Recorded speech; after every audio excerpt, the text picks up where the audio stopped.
ঘটনাটো আমি শুনা মতে যোৱাকালি শুক্ৰবাৰ আছিলে জুমাৰ নামাজ পঢ়ি তেওঁ ঘৰৰ কাম কৰাৰ কাৰণে ল'ৰাজনৰ নাম জাকিৰ হুছেইন আৰু আমাৰ গাঁওখনৰ নাম তেলিয়াচা বৰটোপ। তেওঁ মানে ঘৰৰ কাম কৰাৰ কাৰণে চাপানলাত গৈছিলে ষ্ট'ন আনিবলৈ। তাত যোৱাৰ পিছত অলপ সময় পিছত মানে সন্ধিয়া 7টা বজাত বোলে এটা ফোন আহিছে আমাৰ গাঁৱৰ এজন শিক্ষক জহিৰুল ইছলাম তেখেতৰ মোবাইলত কুব্বাতালি নামৰ মানুহজনৰ গাড়ী।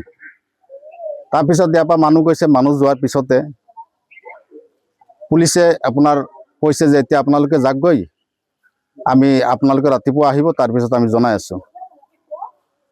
আধা বাটত অহাৰ পিছতে মানুহখিনি পুলিচে আকৌ ফোন কৰিছে মানুহজনৰ ডেড বডি পাইছে। গতিকে আমি দীঘলীয়া নকৰোঁ, মেইন কথা হ'ল যে আমাৰ ল'ৰাজন বহুত ভাল। আমাৰ গাঁৱৰ চব মানুহে এই ল'ৰাজনৰ কাৰণে আপোনাৰ কান্দোনৰ ৰোল উঠিছে আমাৰ গাঁৱত। গতিকে এই ল'ৰাজনৰ উচিত তদন্ত হ'ব লাগে আৰু আপোনাৰ দোষীক অতি সোনকালে কৰায়ত্ব কৰিব লাগে। কৰায়ত্ব কৰি তেখেতক যাতে আপোনাৰ শাস্তি প্ৰদান কৰে, সেইটো আমাৰ প্ৰশাসনক অনুৰোধ থাকিল। আপোনালোকৰ সন্দেহ কি হয়? সন্দেহ তেনেকুৱা আমাৰ সন্দেহটো এইটো মানে আমি যিটো দেখা পাইছোঁ যে চোকা অস্ত্ৰৰে মাৰিছে, তাত আপোনাৰ মানুহে তেওঁক মাৰিছে।